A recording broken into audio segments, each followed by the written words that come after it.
BDS Park Slope rajone, reikalavimas atsakomybės iš The New York Times. Ir kaip sutrikdyti tarptautinę ekosistemą, kuri maitina augančią antisemitizmo, šmeižto, bauginimo ir diskriminacijos kultūrą. Mes nagrinėjame naujus teisinius atsakymus į šią grėsmę. Aš esu Elana Mazel Diamond ir tai yra Basic Law. Taigi, sveiki sugrįžę į laidą, Markai, labai ačiū, kad esate čia. Ačiū, kad pakvietėte. Visada privilegija. Taigi, gegužės 29 D. NJAC, atstovaudama instituciniam The New York Times akcininkui, pateikė oficialų reikalavimo laišką bendrovei. Visa tai susiję su Kristofo skiltimi, žinoma. Jame kaltinama, kad Izraelio saugumo pajėgos siaubingais būdais kankina palestiniečių kalinius. Įskaitant net ir šunų naudojimą įvairiems seksualiniams išpoliams, kas žinoma yra ne tik šmeižtas, bet ir absurdiška. Jūs nesitaikote į žurnalistus, jūs nesitaikote į redaktorius. Jūs turite kitokią bylos teoriją. Ir atsižvelgiant į tai, kad paskutinėje serijoje aš iš tikrųjų kalbėjausi su Alanu Deršovicu apie tai, kaip sunku būtų paduoti į teismą dėl pirmosios pataisos apsaugos. Man tikrai įdomu suprasti, ką ši byla, arba bent jau ką šis laiškas, bando pasiekti ir kaip jis nesikerta su labai aukštu spaudos laisvės ir žodžio apsaugos standartų spaudoje. Žinoma. Profesorius Deršovicas dėl vieno dalyko yra teisus. Tradicinė JAV šmeižto byla prieš didelį laikraštį yra sudėtinga, ypač kai taikinys, kaip žinote, yra Izraelio ar Izraelio pareigūnai, nes vyriausybinė institucija paprastai negali paduoti į teismą dėl šmeižto. Pirmoji pataisa nustato labai aukštą kartelę, tačiau tai nėra vienintelis teisinis klausimas čia. Klausimas, kurį mes keliame, nėra, ar Izraelis gali paduoti The Times į teismą dėl šmeižto ar rašytinio šmeižto. Klausimas yra, ar The New York Times laikėsi savo pačios rizikos, redakcinės atitikties ir valdymo procedūrų prieš publikuodama, o vėliau dar atkakliau gindama straipsnį, kuriame buvo pateikti itin rimti kaltinimai. Tiesa, The Times nėra tik laikraštis, tai yra viešai prekiaujama bendrovė. Ji savo SEC dokumentuose akcininkams nuolat kartoja, kad patikimumas ir pasitikėjimas iš tikrųjų yra jos pagrindinis turtas. Taigi, kai ji paskelbė kažką tokio, sprogstamo, ypač tema, kurioje yra reputacijos, teisinė, verslo rizika, akivaizdi rizika, akcininkai turi teisę klausti, ar valdyba ir vadovybė iš tikrųjų atliko savo darbą, kurį pažadėjo atlikti. Taigi, tai nėra būdas apeiti pirmąją pataisą, tai atskiras klausimas. Tai įmonių teisės atskaitomybės mechanizmas. Mes neprašome teismo, kad būtų visiškai aišku nuspręsti, ar The Times politika yra gera ar bloga. Mes klausėme, ar bendrovė laikėsi savo taisyklių prieš rizikuodama savo patikimumu, reputaciją ir akcininkų vertę. Ar galite šiek tiek plačiau paaiškinti, ar valdyba būtų mačiusi tą straipsnį prieš jam pasirodant? Arba ką tiksliai jūs bandote nustatyti, kas susiję su šia byla? Klausykite, ko mes prašome. Mes norime sužinoti, ar buvo tikras peržiūrėjimas, ar tik formalus patvirtinimas. Tiesa? Ar jie iš tikrųjų patikrino faktinę pagrindą? Ar jie įvertino šaltinio patikimumą? Žinote, kai buvęs ministras pirmininkas viešai pareiškė, kad jo žodžiai buvo iškraipyti, aš nežinau, ar jie įvertina teisinę ir reputacinę riziką. Jie taiko tuos pačius standartus, kuriuos teigia taikantis savo įprastose didelės rizikos ataskaitose. Ar kas nors šios klausimus perdavė teisiniams standartams, vyresniai redakcijos vadovybei ar valdybai? Tokio pobūdžio klausimai. Taigi jūs paprašėte knygų ir įrašų, procedūrų, politikos dokumentų. Pirmas klausimas būtų, ar manote, kad sulauksite teigiamo atsakymo ir iš tikrųjų gausite tuos dokumentus? O antrasis klausimas būtų, ar taip nutiks ar ne? Ką jūsų manimų ten atrastumėte? Geras klausimas. Jei jie būtų protingi, o kol kas nėra jokių požymių, kad jie tokie yra, bet jei jie būtų protingi, jie duotų mums viską, ko prašome, nes teoriškai jie neturėtų nieko slėpti. Dabar, kai gauname informaciją, yra 3 galimybės. Pirmoji, The Times turi rimtą procesą ir jo laikėsi. Puiku. Jei tai tiesa, tiesiog parodykite mums dokumentus. Antroji galimybė. Jie turi rimtą procesą, bet šiuo atveju jį apeidavo. Tai rimta valdymo problema. Trečioji. Jie iš tikrųjų neturi jokio prasmingo proceso šiai rizikos kategorijai. Ir tai taip pat yra rimta valdymo problema. Vėlgi, akcininkams nereikia įrodyti, kad galutinis straipsnis buvo šmeižikiškas prieš užduodant šiuos klausimus, ar įmonės patikėtiniai iš tikrųjų stebėjo rimtą numatomą riziką. Taigi mes esame labai palaiminti, kad NJAC, žinote, mūsų komandoje turime tokių žmonių kaip Anetė Alon-Beck, viena svarbiausių ir įtakingiausių įmonių vertybinių popierių profesorių šalyje. Turime patarėjų, Tokių kaip ponas Geris Epšteinas. Geris dabar jau išėjęs į pensiją, bet jis kažkada buvo pasaulinės korporacijų ir vertybinių popierių praktikos vadovas Greenberg Traurig, vienos didžiausių firmų pasaulyje. Turime rimtų, įtakingų ir svarbių žmonių šioje srityje, kurie vadovauja šiam teisminiam procesui ir padeda mums iš šalies. Šioje laidoje iš esmės apžvelgsime kai kuriuos įvairius teisinius žingsnius, kurių ėmėtės neseniai, ir bandysime visą tai sujungti, aptardami Park Slope ir taip pat Izraelio įtraukimą į juodąjį sąrašą Judatinėje, jei ne, dar kai kuriuos kitus dalykus. Taigi noriu, kad žiūrovai žinotų, jog nesusitelksime tik į tai. Tačiau norėčiau trumpam sustoti ir pasakyti, žinote, velnio advokato vaidmenyje, žurnalistai dešimtmečius rizikavo įvairiomis bausmėmis, kad apsaugotų savo darbo procesų, užrašų, šaltinių konfidencialumą. Ir tada. Tai teoriškai galėtų būti pristatoma kaip bandymas pasitelkti teisinės priemonės tam, kad būtų atimta ši apsauga. Tiesiog remiatės įmonių valdymo priemonėmis, o ne tiesiogiai ginčijate patį pasisakymą. Tai kaip jūs į tai atsakytumėte? Tai visiškai nėra tai, ką mes darome, jokių būdų, jokia forma ar pavidalu. Leiskite man būti visiškai aiškiam. Yra didžiulis ir svarbus skirtumas tarp reikalavimo pateikti konfidencialią šaltinių medžiagą ir klausimo viešosios įmonės, ar ji laikėsi savo vyriausybės sistemų ir ar tos sistemos veikia tinkamai. Mes jokių būdų, jokia forma ar pavidalu nesakome, kad reikia perduoti žurnalisto užrašų knygelę. Mes sakome, kad kai viešoji įmonė akcininkams teigia, jog patikimumas yra pagrindinis turtas, o tada paskelbė skiltį, kurioje pateikiami rimti, o aš net pasakyčiau absurdiški ir melagingi kaltinimai, akcininkai turi teisę klausti, ar laikomasi pačios įmonės politikos. Žiūrėkite, teismai sugeba padaryti šiuos skirtumus. Jie teisūs, jie tvarko jautrią medžiagą, jie gali užtušuoti viską, ką reikia užtušuoti. Gali būti privilegijų žurnalai, konfidencialumo įsakymai. Jei reikia, gali būti peržiūra už uždarų durų. Tikrai bus apribota bet kokia šaltinį identifikuojanti medžiaga. Tiesa, redakcijos jautrumas – tai tikras rūpestis, bet tai nėra absoliutus imunitetas nuo įmonės valdymo. Pirmoji pataisa saugo žurnalistiką, bet ji nepanaikina patikėtinų pareigų. Ir jei atrodo, kad yra pagrįsta manyti, jog patikėtinių pareigos iš tikrųjų buvo pažeistos, koks būtų kitas žingsnis? Vėlgi, jei jie atveria įrašus, tiesiog pereikime per procesą ir jie parodo rimtą, sąžiningą procesą. Gerai? Tai vienas iš galimų rezultatų. Mes nesutinkame su straipsniu, bet įmonių valdymo teisė yra apie procesą, o ne apie rezultatus. Jei jie parodo, kad įmonė tikrai ignoravo rimtus įspėjamuosius ženklus, įskaitant tai, kad jie nesugebėjo patikrinti neįprastų teiginių. Tiesa, kai tokios organizacijos kaip Amerikos kinologų asociacija turi paskelbti pareiškimą, sakydamos, kad mes nemanome, jog tai tiesa. Nežinau, ar tai buvo jie ar kažkas panašaus, bet jei tarkime Izraelio atžvilgiu išsakytus kaltinimus ar kitus kaltinimus straipsnėje, jie vertino kitaip nei kitus rizikingus teiginius, tai kelia kitokių klausimų. Ir jei jie pasakė, mes pasitikime savo apžvalgininku, tai nėra atsakymas. Tiesa, pasitikėjimas nėra kontrolės sistema. Vieša įmonė negali perduoti tokios įmonės veiklos rizikos vien todėl, kad tas asmuo turi garsų vardą. Tiesa, iš tikrųjų, kuo prestižiškesnis rašytojas ir kuo labiau neįtikėtini jo teiginiai, tuo svarbesnis tampa pats procesas, nes kitaip jūs tampate jungtinėmis tautomis. Tiesa, kur prestižas tampa tikru tikrinimu pakeičiančių dalykų, kad užpildytumėte šią spragą. Teisingai. Taigi, tai yra 3 dalykai. Bet kas nutinka, jei vis dėlto manote, kad yra pažeidimas? Jei turite pakankamai įrodymų, tai siūlyti. Jūs pateikėte akcininkų išvestinį ieškinį dėl atsakomybės. Kada jie turi jums atsakyti? Jų atsakymo terminas yra šį penktadienį, taigi turėtume greitai sužinoti, ar mums reikės kreiptis į teismą, kad įgyvendintume šį reikalavimą. Gerai, taigi, pakalbėkime apie Park Slope minutėlį. Tai buvo dar viena svarbi praėjusios savaitės istorija. Manau, šiuo metu dauguma žmonių jau žino, bet Park Slope, maisto kooperatyvas 67% balsų dauguma, nusprendė pašalinti Izraelio prekes iš savo lentynų. Ir jie tai padarė po to, kai taip pat pakeitė savo vidinius balsavimo procesus. Taigi, jūs pateikėte arba grasinate pateikti skundą dėl diskriminacijos prieš juos pagal New Yorko valstijos įstatymus.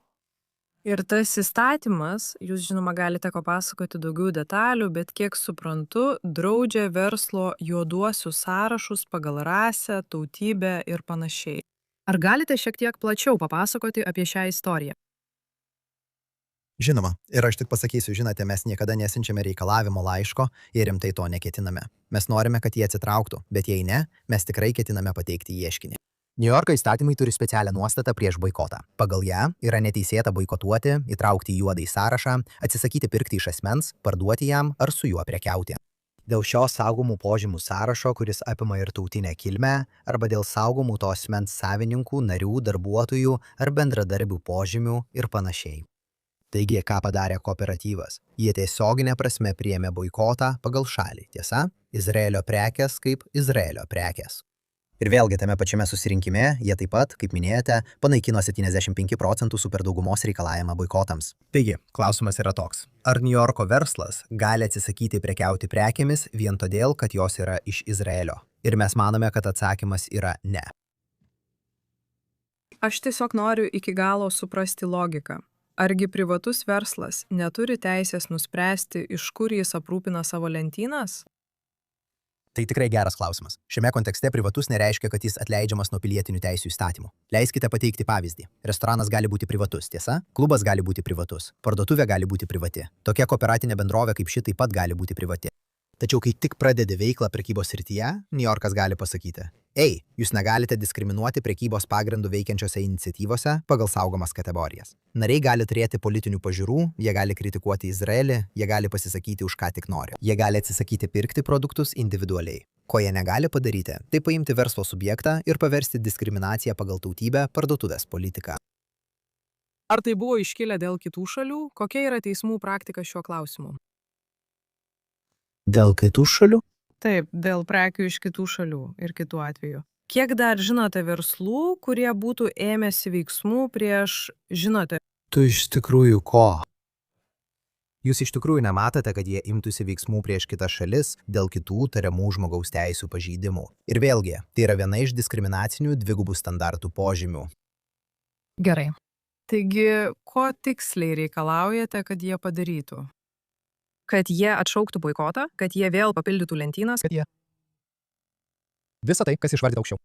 Nustokite diskriminuoti. Rimtai, tai tikra. Labai paprastas reikalavimas. Nustokite diskriminuoti ir visos jūsų problemos išnyks.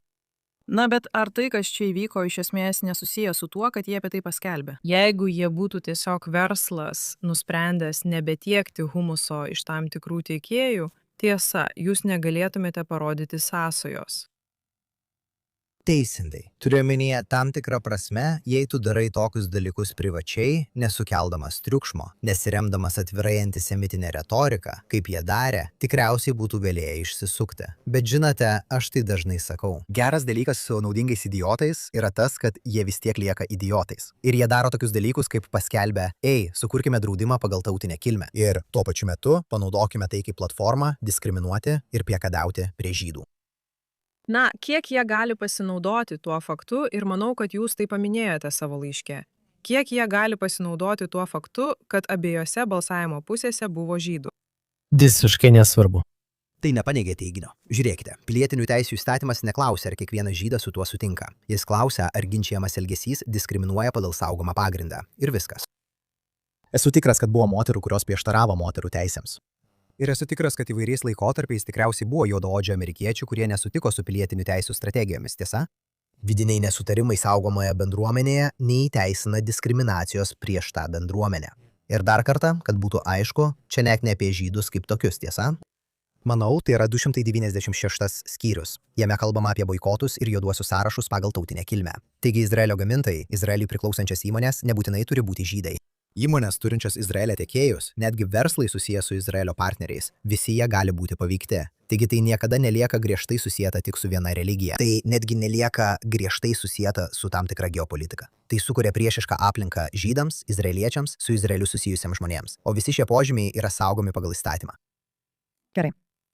Dabar, jei klystu, pataisykite mane, bet manau, kad administraciniai civilinių teisų skundai gali būti nagrinėjami mėnesius ar net metus, kol bus išspręsti tyrimų vėlavimai. Šiuo atveju tai gali būti aiškesnė situacija. Bet žinote, tarp to ir kol pasiekiamas koks nors privalomas vykdymas, Izraelio produktai gali ir toliau likti pašalinti iš lentynų, tiesa? Taigi, yra tikra galimybė sulaukti pagalbos, jei jie laikysis šios pozicijos. Taip, jūs teisus. Administracinės agentūros paprastai gali būti lėtos, taigi tai tikrai nebus greita pagalba, nebent jie susipras ir padarys teisingą dalyką.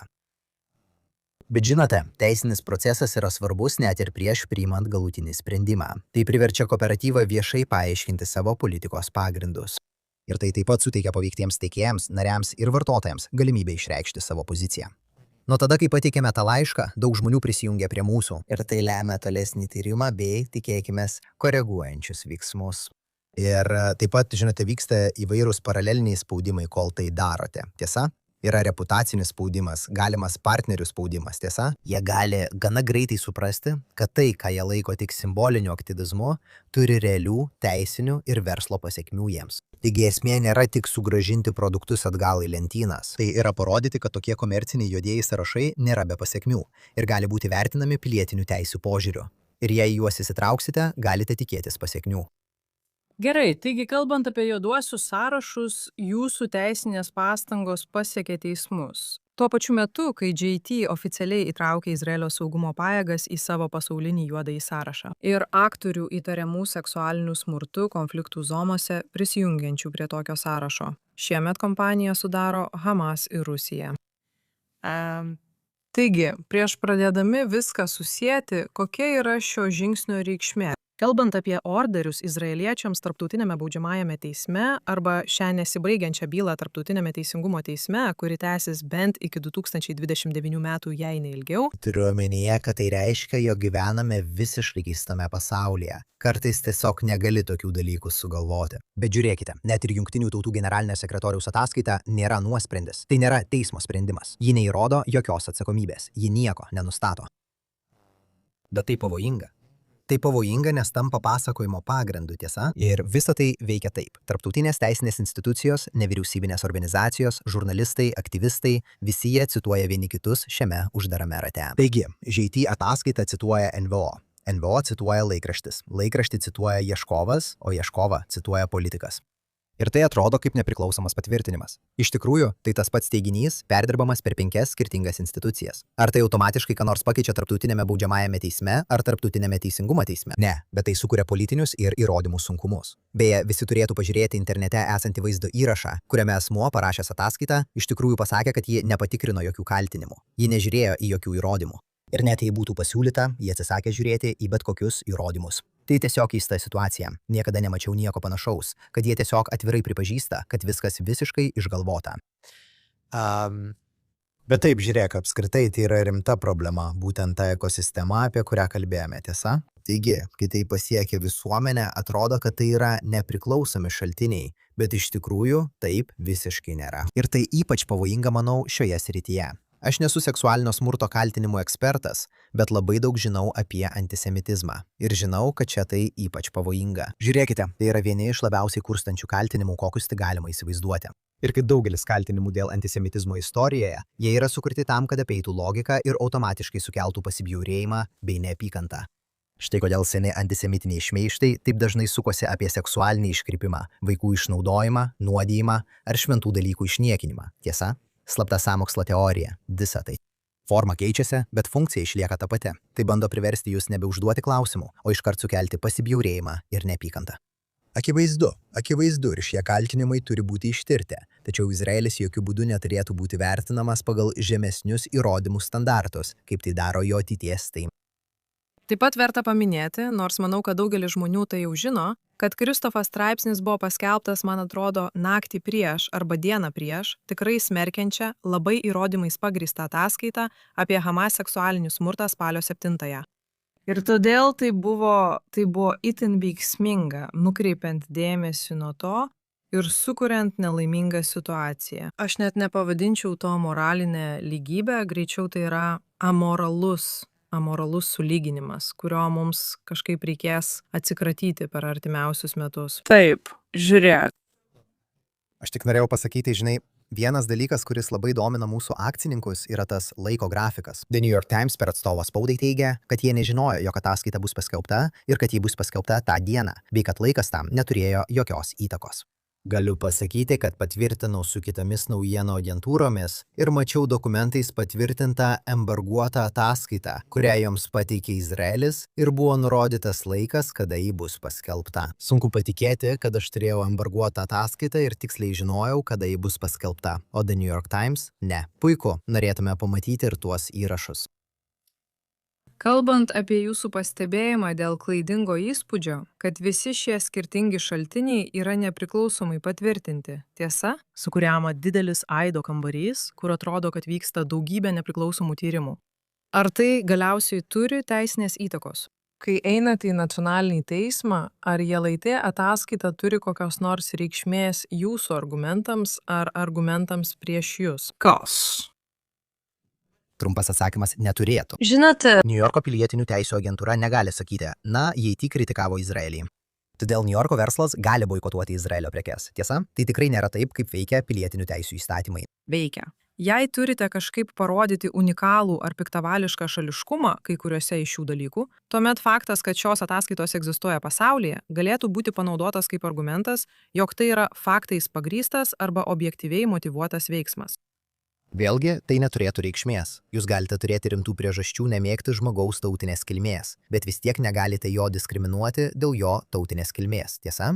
Negalite prieiti prie žmogaus ir pasakyti: manau, kad turime labai nesažiningą prekybos praktiką su Kinija, todėl aš diskriminuosiu jūs dėl to, kad esate kinas. Negalite prieiti prie žmogaus ir pasakyti: aš nekenčiu Vladimiro Putino, jis niekada neturėjo įsiveržti į Ukrainą ir dėl to diskriminuoti žmogų dėl jo tautinės kilmės, nes jis yra rusas. Lygiai taip pat negalite sakyti: aš nekenčiu Izraelio dėl X, Y ar Z, arba man nepatinka Detanas Netanyahu ir dėl to aš diskriminuosiu jūs už tai, kad esate izraelietis ar žydas. Vėlgi, žinote, korporatyvinis valdymas, tiesiog grįžtant prie The New York Times, nereiškia, kad jei GT paskelbė ataskaitą, tai Times valdyba neturėjo pareigos prižiūrėti riziką. Tai neturi jokio ryšio su tikrąja fiduciarinė pareiga.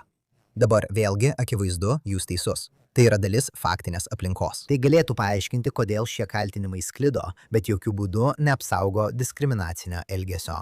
Ir vėlgi, kai pereinate prie Times, tai neatsako į klausimą, ar įmonė laikėsi savo standardų. Taigi, į jūsų klausimą, žinote? Ataskaita, manau, mūsų susirūpinimą daro dar aktualesnį, o ne mažiau aktualų. Nes tai parodo, kaip greitai tokie absurdiški, nepatikrinti, silpni kaltinimai gali tapti labai oficialiai skambančiomis pasaulinėmis naujienų istorijomis. Ir būtent todėl institucijoms reikia procesų, standartų ir galiausiai atsakomybės. Gerai, tai būtų stipri vieta pabaigti, bet aš dar turiu vieną dalyką, kurį noriu su jumis aptarti. Ir manau, jūs tai paminėjote man prieš pat laidą. Jūs paminėjote, kad jums buvo leista pradėti šmeižto bylą prieš Franceską Albanezę. Ir noriu jums skirti minutę ar dvi. Žinau, kad dėl to esate labai laiminga. Noriu jums ir jūsų superžvaigždžių komandai su ponu Epšteinu ir panašiai skirti minutę ar dvi. Bet tiesiog skirkite mums minutę ar dvi tam pristatyti ir pabandykite tai susijęti su kai kuriais klausimais, apie kuriuos šiandien kalbėjome. Bylos aplinkybės. Mes pateikėme federalinį ieškinį Kolorado valstijoje krikščionių draugų, Izraelio bendruomenių ir krikščionių už Izraelį vardu prieš Franceską Albanezę, kuri, priklausomai nuo to, ko paklausite, yra arba dabartinė, arba buvusi Jautienė specialioji pranešėja Palestinos teritorijoms dėl šmeižto, prekybos šmeižto ir neteisėto kišimosi, nes jį viešai apkaltino mūsų krikščionių draugus, kurie yra tiesiog krikščioniškos labdaros organizacijos remiančios Izraelį bendrininkavimu labai rimtose tarptautiniuose nusikaltimuose, įskaitant genocidą, apartheidą, karo nusikaltimus ir nusikaltimus žmoniškumui. Ji vėl taikėsi į šias Amerikos krikščioniškas labdaros organizacijas ir klaidingai pavaizdavo jų visiškai teisėtą, labdaringą religinę paramą Izraelio bendruomenėms kaip kažkokį dalyvavimą nusikalstamoje veikloje. Ir vėlgi, tai labai reikšminga byla. Tai patikrina, ar su JT susijęs asmuo gali tiesiog naudoti savo pareigų prestižo, kad pridengtų šmeižikiškus kaltinimus privačioms Amerikos organizacijoms, o tada bandytų išvengti atsakomybės, prisidengdamas diplomatiniu ar funkciniu imunitetu. Teismas jau sutelkė dėmesį į šį klausimą. Iš tikrųjų, magistrato teisėjas sausį nurodė pateikti papildomus paaiškinimus dėl to, ar jų 10 funkcinis imunitetas apskritai apima procesinių dokumentų įteikimą ir kokį standartą taikyti, kai ieškovai teigia, kad veiksmai buvo už oficialių įgaliojimų ribų. Ką mes ir darome, tiesa? Taigi, ši byla vėlgi yra apie atsakomybę už šmeižikišką teisinį persekiojimą. Jie juk ne tik kritikavo Izraelį, tiesa? Jie pasinaudojo savo pareigomis arba buvusiomis pareigomis, kad apkaltintų šias labdaros organizacijas bendrininkavimu konkrečiuose nusikaltimuose. Tai nėra hiperbolė, tai nėra, žinote, politiniai įžeidimai. Tai yra kaltinimai ir jie turėjo poveikį mūsų klientams. Jie sukėlė realią reputacinę ir ekonominę žalą. Taigi, iš tikrųjų šią savaitę GT mus informavo, kad jie planuoja įsikišti jos labui. Ir vėlgi, jų tikėtinas argumentas būtų tas, kad, žinote, Albanese buvo misiją vykdanti ekspertė, todėl ji turi funkcinį imunitetą ir panašiai. Tai yra stipriausia jų argumento versija. Žinote, Jungtinių tautų privilegijų ir imunitetų konvencija saugo ekspertus vykdančius misiją dėl oficialių veiksmų, įskaitant tam tikrus žodžius, pasakytus ar parašytus misijos metu. Tačiau pagrindinis žodis čia yra funkcinis. Ir funkcinis imunitetas tai nėra asmeninis imunitetas, tai nėra diplomatinis imunitetas, tai nėra leidimas šmeižti privačias labdaros organizacijas. Taigi mūsų atsakymas vėlgi bus labai paprastas. Tiesiog pasakysiu, tai čia nėra ko slėpti.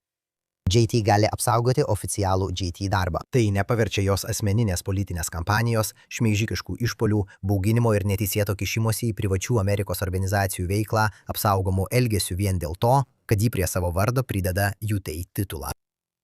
Taigi, jūs norėjote viską gražiai sujungti į vieną visumą tarp Park Slope, New York Times, UTA juodojo sąrašo ir šios bylos. Kaip tai padarytumėte vos keliais sakiniais?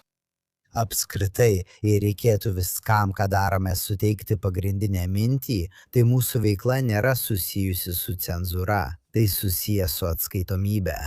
Jei kaltinimas yra teisingas, visi turėtų galėti pagrysti savo teiginius. Jei boikotas yra teisėtas, kooperatyvas turėtų galėti jį apginti pagal Niujorko įstatymus. Jei galingos institucijos, įskaitant UTA, skleidžia ar įgyvendina antisemitinius šmeižtus prieš Izraelį, nesilaikydamos taisyklių, kurios galioja visiems kitiems, tuomet žydų bendruomenė taip pat turi teisę naudotis įstatymais, nesvarbu ar tai būtų The New York Times, Francesca Albanese ar pačios UTA. Na, mes ir toliau palaikysime su jumis ryšį ir tai, kad jūs tikrai rimtai žiūrite į šiuos iššūkius ir bandote diegti naujoves, yra įkvėpimo šaltinis. Jūs ir, turiu pasakyti, kitos organizacijos. Ir visada vertinu galimybę pasikalbėti. Sėkmės. Ačiū, kad pakvietėt. Ačiū.